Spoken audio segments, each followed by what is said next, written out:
Piston 22-11 आणि हरण्या versus लक्ष्या आणि सचिन काटकीर लढत पाहायला मिळाली. मित्रांनो, आज एक भव्य दिव्य असं युवा पुरंदर केसरी मैदान पार पडतंय सुपे खुर्द या ठिकाणी.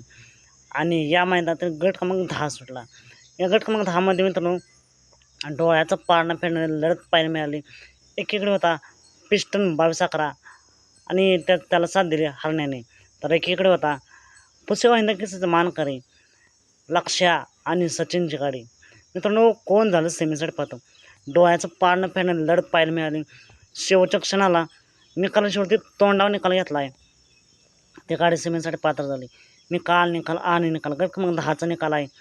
पिस्टन 22-11 आणि हरण्या तास क्रमांक 7वरून धावली गाडी सेमीसाठी पात्र. मित्रांनो, नक्कीच डोळ्याचं पारणं फेडणारी लढत पाहायला मिळाली. आजच्या मैदानासाठी सेमीसाठी पिस्टन आणि हरण्याला खूप साऱ्या शुभेच्छा. असेच निकाल पाहण्यासाठी आत्ताच आपल्या चॅनलला सबस्क्राईब करा, लाईक करा आणि शेअर करा.